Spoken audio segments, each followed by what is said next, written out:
So let's start with today's themes analysis from the Hindu newspaper.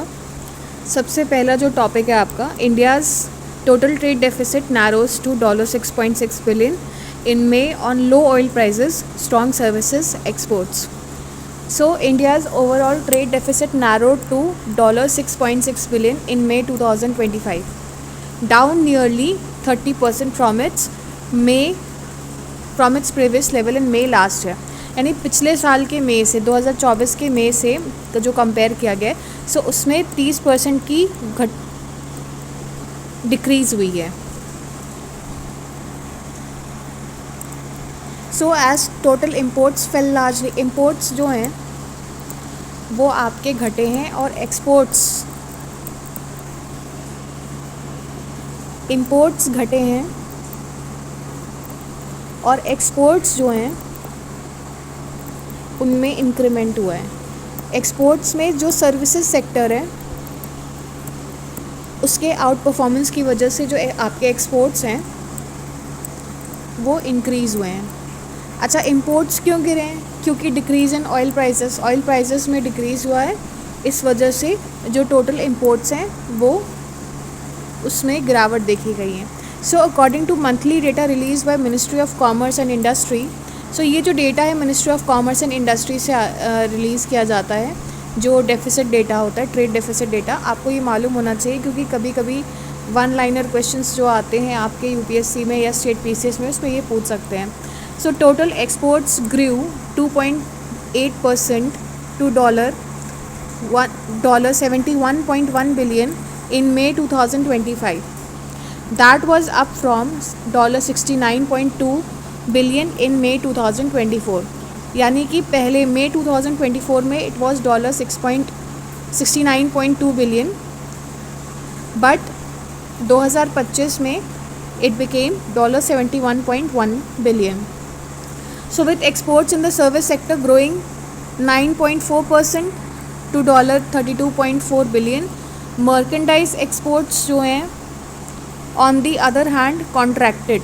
जो merchandise आपके exports हैं वो contract हुए हैं फ्रॉम 2.2% टू $38.7 बिलियन. जो नॉन पेट्रोलियम एक्सपोर्ट्स हैं दैट वाज रिपोर्टेड एज, उसमें 5.1% की ग्रोथ देखी गई है. सो data shows India's non petroleum exports grew by 5.1% इन मे. ठीक है. सर्विसेज सेक्टर में जो कि मैंने बताया 9.4% टू $32.4 बिलियन इंक्रीमेंट हुआ है इसमें. ठीक है. मर्केंडाइज इंपोर्ट्स जो हैं too were impacted by falling oil prices. So merchandise imports जो हैं वो इम्पैक्ट हुए थे due to following oil prices. So while total merchandise exports contracted 1.7% in May 2025, the non-petroleum imports grew 10% in the same month.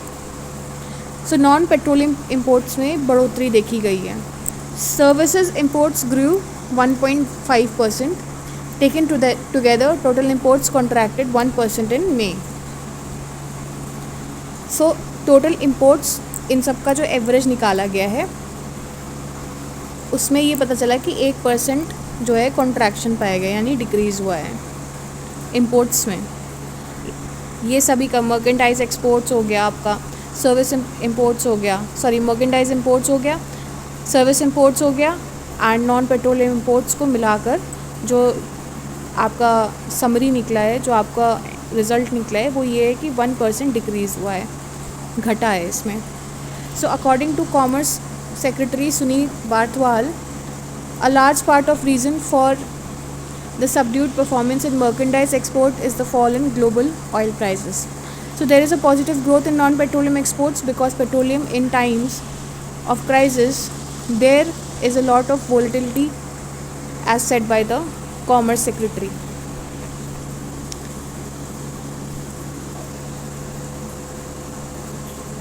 So next is FATF condemns Pahalgam attack to release report on state-sponsored terror for the first time. So FATF यानी कि जो financial action task force है, that is a watch dog. So it has issued a statement condemning the Pahalgam terror attack. It is basically an apex intergovernmental anti-terror financing watchdog. So आप FATF पे थोड़ा सा notes बना लीजिएगा कि इसका role क्या है, ठीक है, इसके फंक्शंस क्या हैं, इसका रोल क्या है और इसकी इम्पोर्टेंस क्या है एट इंटरनेशनल लेवल. और अगर ये UN का पार्ट है तो ये भी आप फाइंड आउट कर लीजिएगा, या किसी और इंटर गवर्नमेंटल बॉडी से कनेक्टेड है. इसके मेंबर कंट्रीज़ कौन कौन हैं, FATF के जो मेंबर कंट्रीज़ हैं वो भी आपको पता होना चाहिए.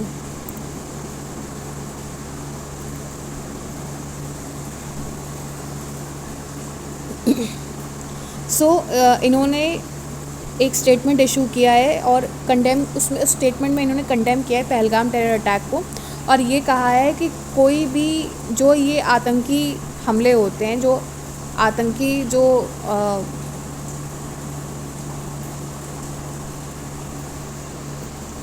एक्टिविटीज़ होती हैं वो बिना पैसे के, बिना फंडिंग के नहीं हो सकती हैं. वो तभी होता है जब जो टेररिस्ट सपोर्टर्स होते हैं, it can be a country, it can be a group of people, वो जब तक अपना सपोर्ट नहीं देते हैं, वो फंडिंग नहीं करते हैं मनी की, तब तक इट इज़ नॉट संभव, it is not possible. So according to the sources this is a significant condemnation as it is only the third time. So ये सिर्फ थर्ड टाइम है जब इन द लास्ट डिकेड जब FATF ने किसी terror attack को condemn किया है. So further it is learned that FATF will release report next month, which is for the first time will include state sponsorship as a separate source of funding.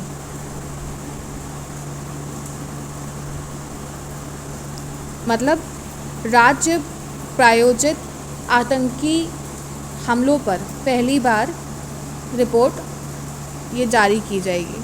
सो उसमें ये the Hindu बता रहे, the Hindu has reported earlier about how the government was sending dossier to FATF to argue in favor, including Pakistan in grey list of countries that warranted greater scrutiny. Terrorist attacks kill, maim and inspire fear around the world, the FATF said.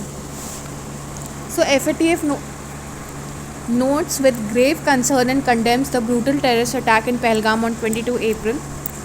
This and other recent attacks could not occur without money and means to move funds between the terrorist supporters.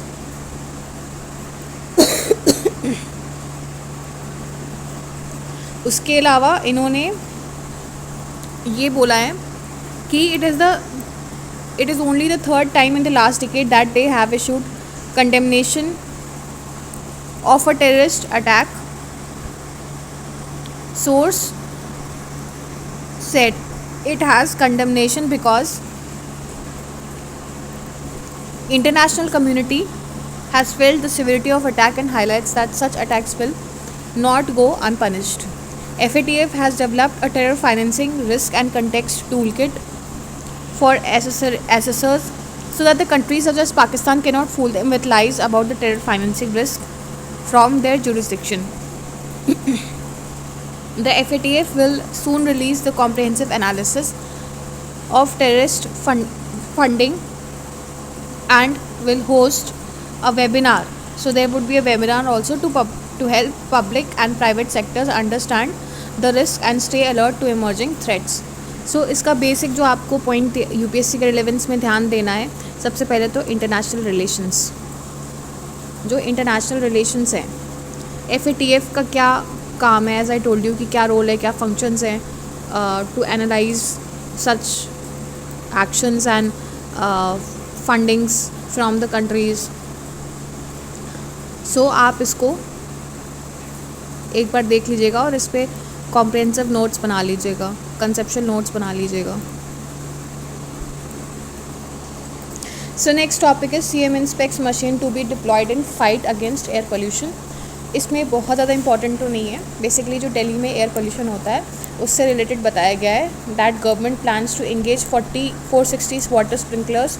आपको basically ये पता होना चाहिए कि किन type की machines का use होता है, बिकॉज UPSC ऐसा करेगा कि ऑप्शन दे देगा कि that which of the following machines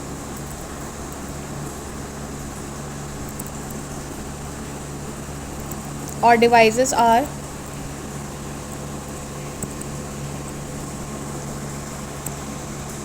used in pollution control. और आपको ऑप्शंस दे देगा. सो फॉर वाटर स्प्रिंकलर्स का यूज़ होता है, and these machines are integrated with anti smog guns का यूज़ होता है. MRS मशीन्स का यूज़ होता है. लिटर पिकर्स का भी यूज़ होगा. ये बेसिकली मशीन नहीं, ये इंसान ही होते हैं लिटर पिकर्स जो होते हैं. वाटर टैंकर्स का यूज़ होगा. And dust dump vehicles to curb bad air, इनका यूज़ होगा. So they would be fully operational before the onset of winter when air pollution spikes in capital. So this marks the beginning of a new technology driven sanitation mindset.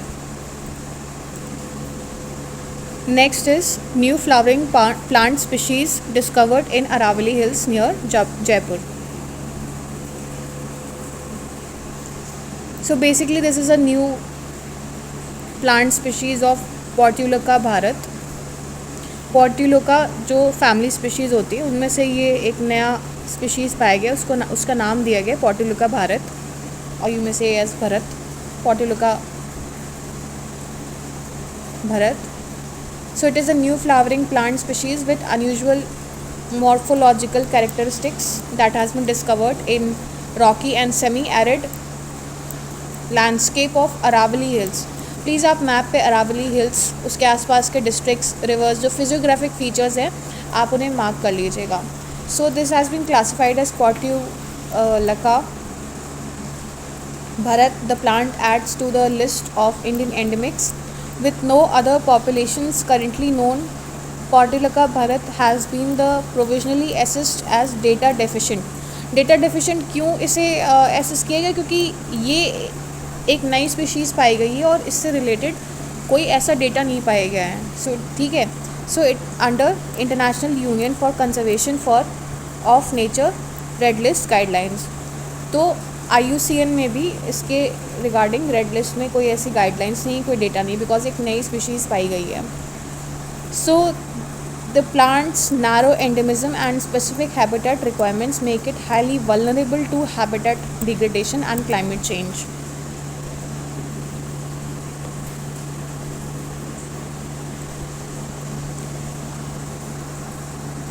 Portulaca like succulent growing from the rock crevice on the dry and rocky hill slopes near historic Galtaji temple on the outskirts of Jaipur. So basically इसे Galtaji temple के पास पाया गया था, on the outskirts of Jaipur. It was basically grown on dry and Rocky hill. So Satpura Biodiversity Conservation Society that noticed unique Portulaca like succulent plant that was growing in the rock crevices. He collected, so this person who is a researcher, he collected the species, some of the species, few live specimens which were subsequently cultivated under the controlled conditions in Himachal Pradesh, Hamirpur and later Lucknow. So they were already under cultivation under controlled conditions. Where in Himachal Pradesh, Himachal Pradesh के Hamirpur district में और लखनऊ में. ठीक है.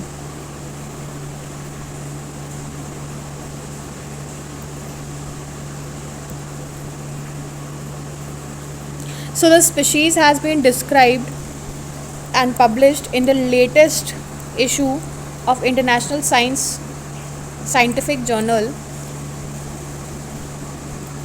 Phytotaxa.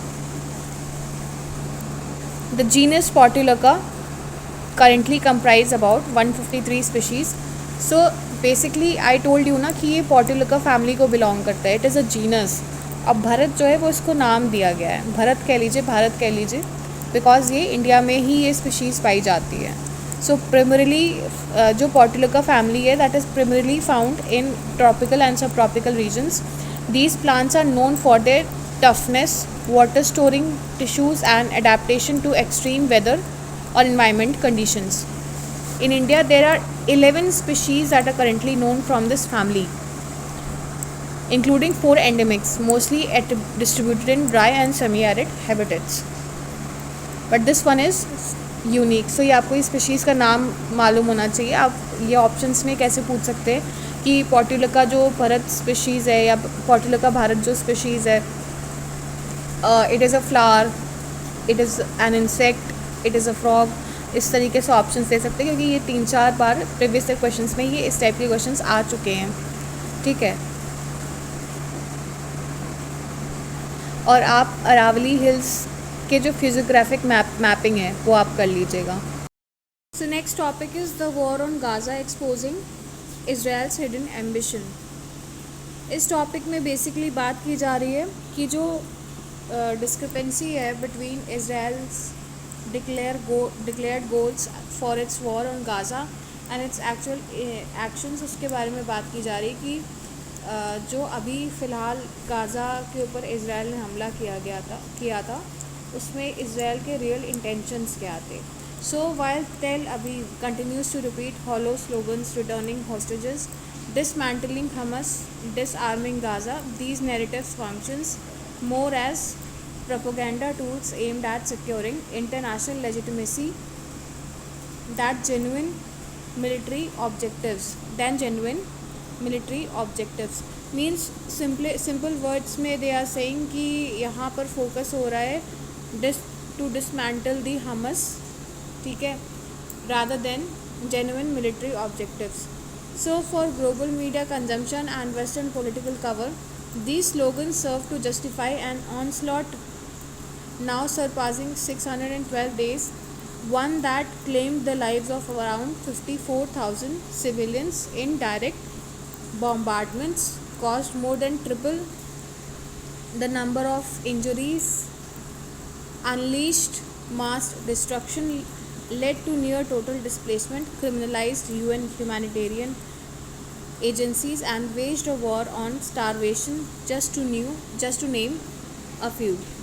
So this propaganda machine has successfully framed the ongoing televised slaughter campaign as a just response.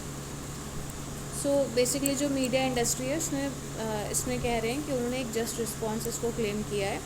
Alarmingly, much of the Western world has accepted and echoed this narrative, rationalizing the live-streamed brutality unfolding in Gaza, where civilians are enduring what experts have identified as genocides.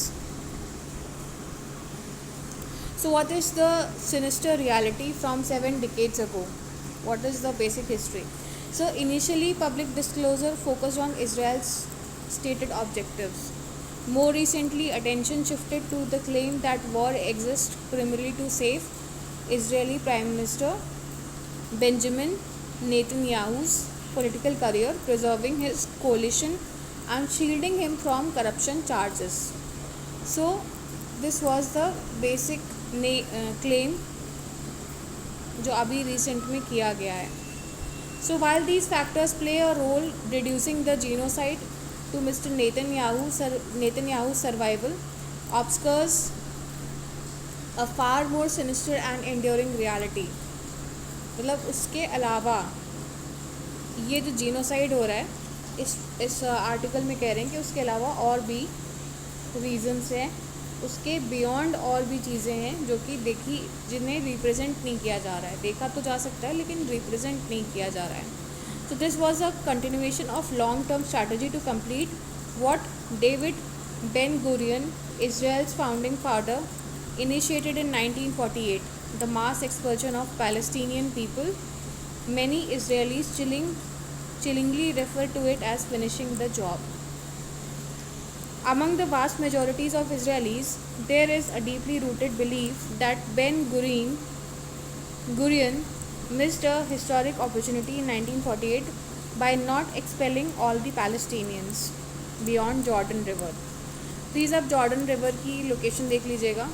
ये कहाँ से पास होती है, किन countries से पास होती है, किन नेशन से ये पास होती है. उसके अलावा जो फिजियोग्राफिक नोट्स हैं, मैप बेस्ड नोट्स हैं, आप उनका बना लीजिएगा. ठीक है। और बाकी जो भी आपको कंसेप्चुअल नोट्स बनाने हैं वो आप बना सकते हैं। So today's military operations along with mounting calls for mass expulsion represent efforts to finally complete the job. So expulsions of Palestinians is neither a new policy nor a hidden agenda. It is a foundational and repeatedly tested strategy of the Zionist project. Please do have a comprehensive research about the Zionist project. What was it? So the Nakba of 1948, when the Zionist militias ethnically cleansed over 950,000 Palestinians, was not a tragic byproduct of war but a deliberate, meticulously planned act aimed at establishing a Jewish majority state.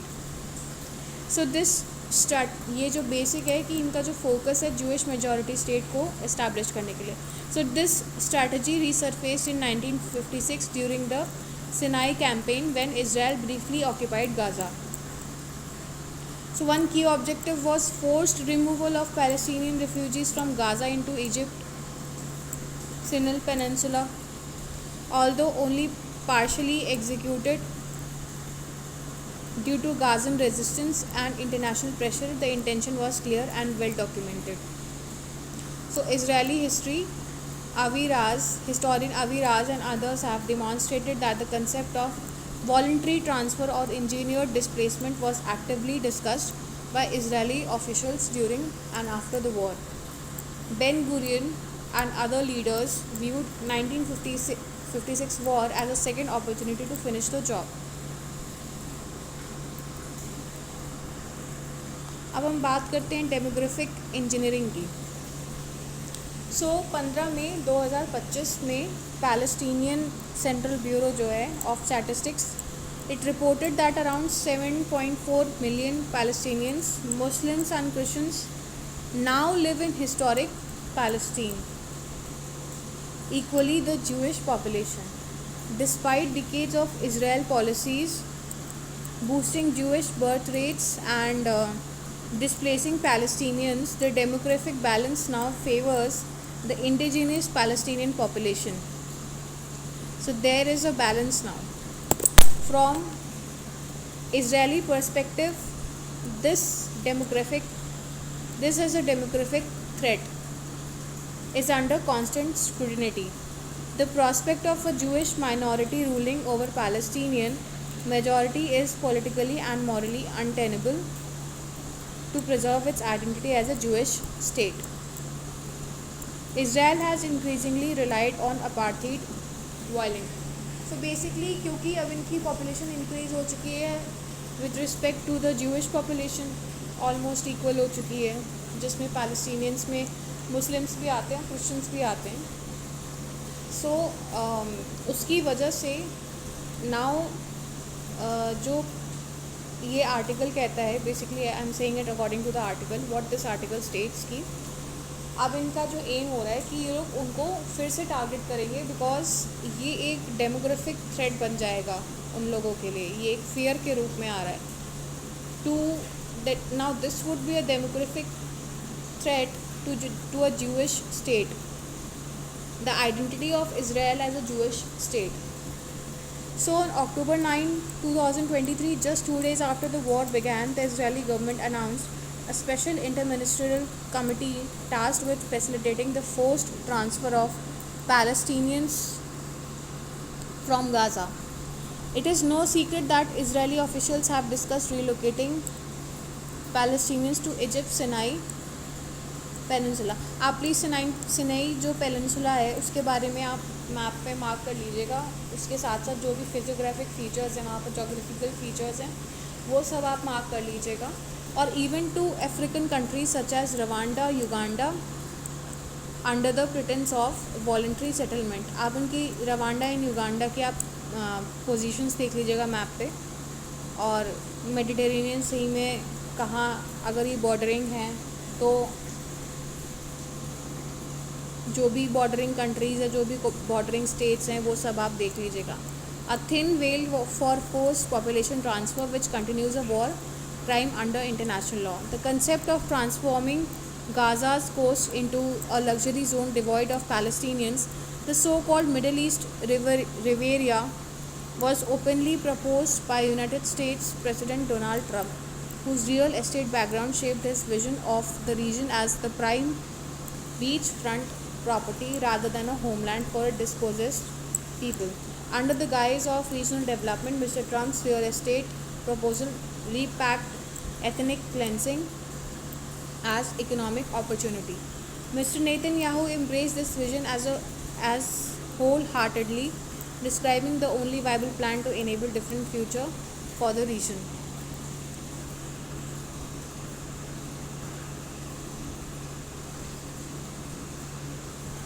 Deliberate erasure, widespread destruction of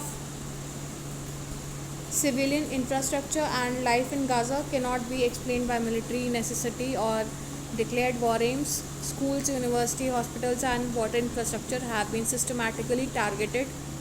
Agricultural lands have been scorched, and starvation has been weaponized.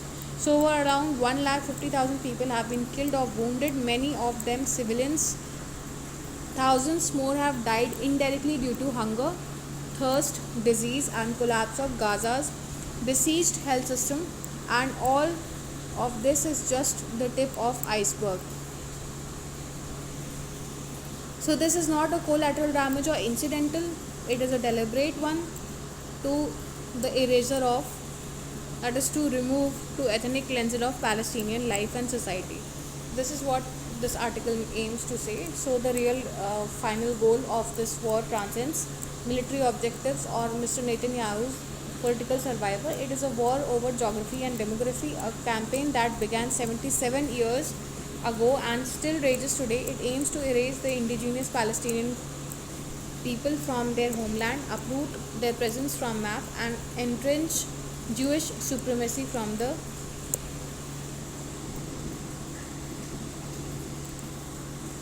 river to sea.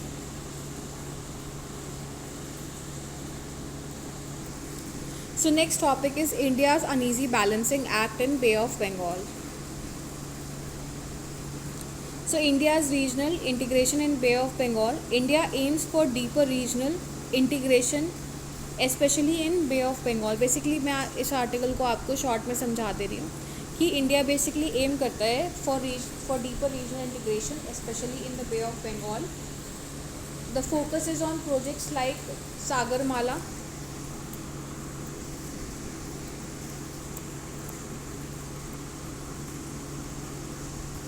to improve coastal shipping and port-led development.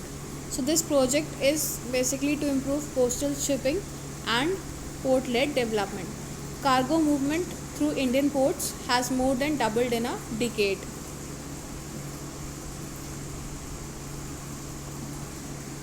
Bangladesh policy reversals. April 2025 में India withdrew transit approval for Bangladeshi exports to Nepal via Indian exports. Seen as political signaling towards Bangladesh, possibly linked to Dhaka's opposition to India's views on China. अब basically ये जो किया गया था, withdrew किया गया था transit for Bangladeshis export to Nepal via Indian ports. So this is basically scene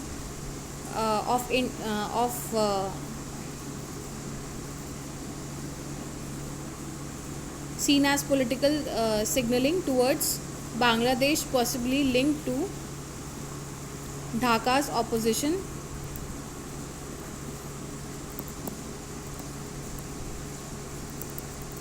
to India's view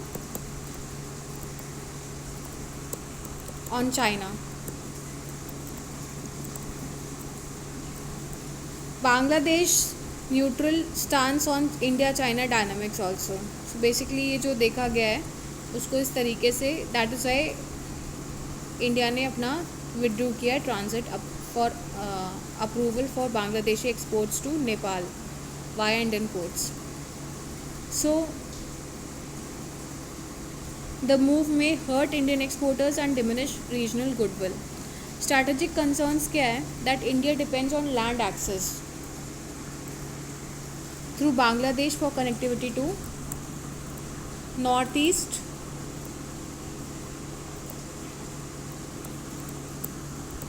and Asian countries, that is ASEAN member countries. So restricting the transit risks undermining India's Act East policy and regional leadership. Suggested that India is using trade as a tool for political signaling, harming cooperative regionalism. Trade friction and economic tensions basically इसमें क्या बताई गई हैं? That in May 2025 India imposed restrictions on import of 7 categories of Bangladeshi goods, citing dumping. Seen as retaliation after Bangladesh delayed port access and other friction, India's import restrictions raised concerns about trade weaponization. अब इसके geopolitical implications क्या हो सकते हैं? कि Delhi fears that Dhaka may re-engage with China and Pakistan, affecting maritime balance. अब इसमें एक टर्म यूज़ किया गया है, बिम्स्टेक.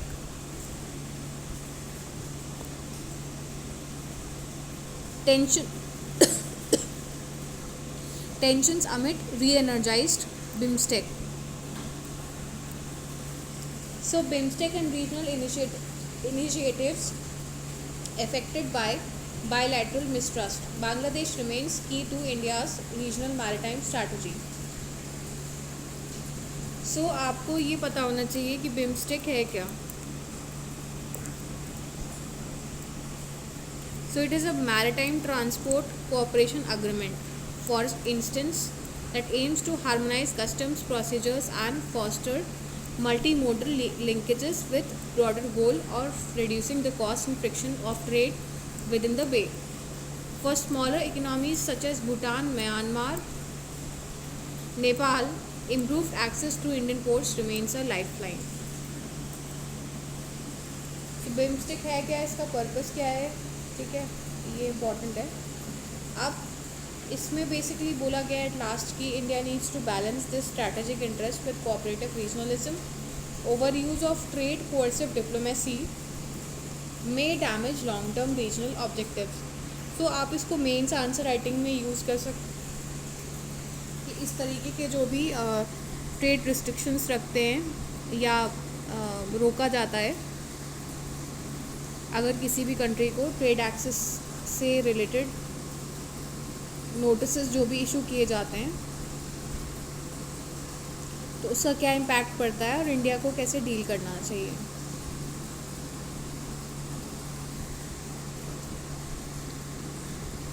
उसके अलावा आप ऐसे में भी या इंटरव्यू में भी अपने पॉइंट ऑफ व्यू रिप्रेजेंट कर सकते हैं.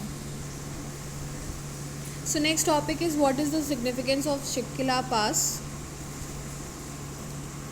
सो अगर हम बात करें as per location and strategic value तो शिपकिला पास जो है that is been situated in Himachal Pradesh, connecting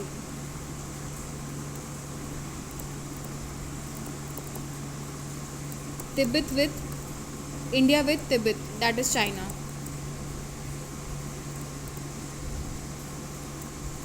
India China के लिंकेज में ये एक अहम रोल प्ले करता है. So it is one of the 3 major India China trade routes. अब ये जो आपका पास बताया गया है शिपकिला, इसके अलावा 2 और पासेस हैं, that is Nathula in Sikkim and Lipu lake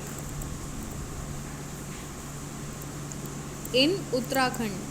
ये इंपॉर्टेंट है, आप इसको मैप पे मार्क कर लीजिएगा या आप नोट्स में लिख लीजिएगा इनकी लोकेशंस और इनका रोल क्या है.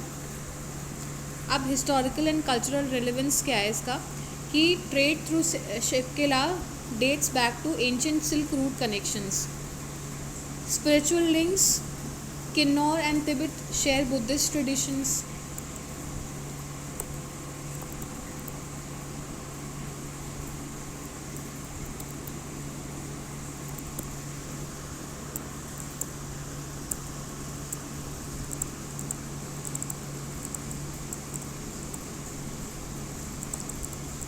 सो बुद्धिस्ट ट्रेडिशंस इतने शेयर, तो पिलग्रिमेज एंड कल्चरल बॉन्ड्स भी हैं. Locals from both sides participated in traditional fairs and regional religious festivals together. अब बायलैटरल ट्रेड इम्पोर्टेंस क्या है इसकी, कि Shipki La enabled barter trade between Indian traders and Tibetans for goods like wool, carpets, herbs, dry fruits, tea rice and clothes.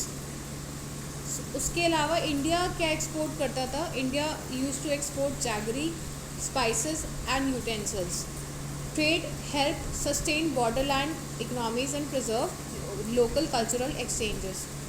अब current status and challenges क्या है, कि route is currently close due to security concerns and border tensions post Galwan conflict. So locals demand reopening of Shipki La to boost regional economy and India China people to people ties. अब UPSC के इसमें क्या relevance है इसका, कि India China border relations के ऊपर आपको नोट्स बना लेना है. उसके अलावा cultural diplomacy and soft power पे आपको जो भी इंडिया एंड चाइना के बीच में होना चाहिए. बॉर्डर लैंड ट्रेड पॉलिसीज़ क्या होनी चाहिए, इकोनॉमिक रिवाइवल क्या होना चाहिए, उसमें एस्पेक्ट क्या होना चाहिए, मूव क्या होना चाहिए इंडिया का. ठीक है. So next topic is when can US president deploy military on US soil. So as per US constitution, executive power and federalism on legal basis एक एक्ट है जिसका नाम है पोसिक कॉमिटेटस एक्ट 1878.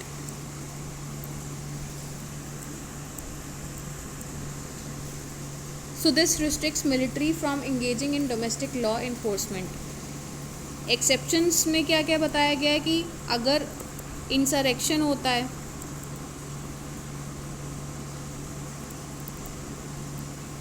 तो उसके लिए इंसरेक्शन एक्ट है.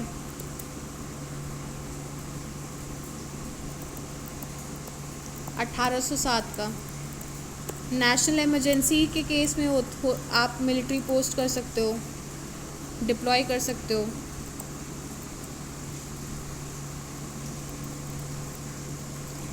और इफ स्टेट्स आर अनविलिंग और अनेबल टू एक्ट. ठीक है. अब इंसरेक्शन एक्ट क्या है, that it empowers president to deploy military और national guard without governors consent. ठीक है. यानी कि ये जो इंसरेक्शन एक्ट है that allows to deploy military national guards without governors consent. अब उसमें क्या कंडीशंस हो सकती है, तो सबसे पहले अगर राइट्स हों, सिविल डिसऑर्डर हो,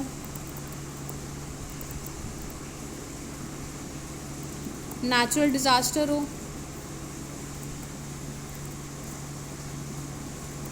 ठीक है. सो उसके अलावा हिस्टोरिकली 1957 में इसको यूज़ किया गया था, 1967 में, 1992 में और 2006 से 2020 के बीच में हुआ था. सो अगर हम बात करें फेडरल वर्सेस स्टेट पावर्स के बारे में, तो normally national guard is under state governors but can be federalised by presidents also. Critics argue that concentrates executive power and may violate civil rights. सो ये बोला जा रहा है कि ये जो पावर दी गई है फेडरलाइजेशन की प्रेसिडेंट को, सो दिस में वायलेट द सिविल राइट्स. अब इंडियन कंटेक्स्ट क्या है, that in India military can be use domestically under article 355. आप आर्टिकल 355 को स्टडी कर लीजिएगा. Union duty to protect states. Article 356 president's rule and armed forces special power act. Armed forces special power act in disturbed areas. UPSC के case में इसका relevance क्या है, कि आप एक कंपैरिजन लिख लीजिएगा between executive powers in US and India. Federalism and civil military balance के ऊपर भी आप नोट्स बना लीजिएगा as with in comparison of US and India. Emergency provisions and democratic जो चेक्स होने चाहिए, डेमोक्रेटिक चेक्स, उनके ऊपर आप नोट्स बना लीजिएगा कि इंडिया और यूएस में क्या डिफरेंस है, and international relations and comparative constitutional studies, उसके ऊपर भी आप नोट्स बना लीजिएगा.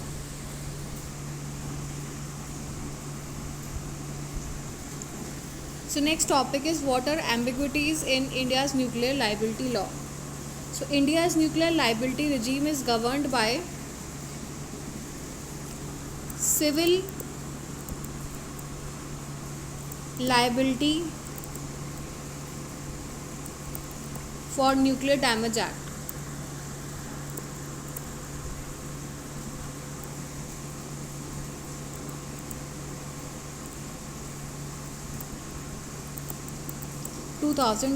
शॉर्ट फॉर्म में से CLNDA कहते हैं. So CLNDA act 2010.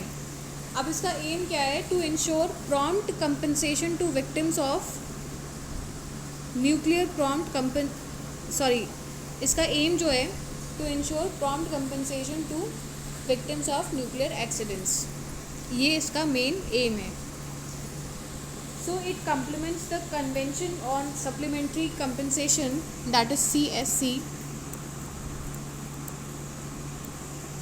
for nuclear damage to which India is a party. So India is a party to CSC. आप CSC के ऊपर थोड़ा सा नोट्स बना लीजिएगा.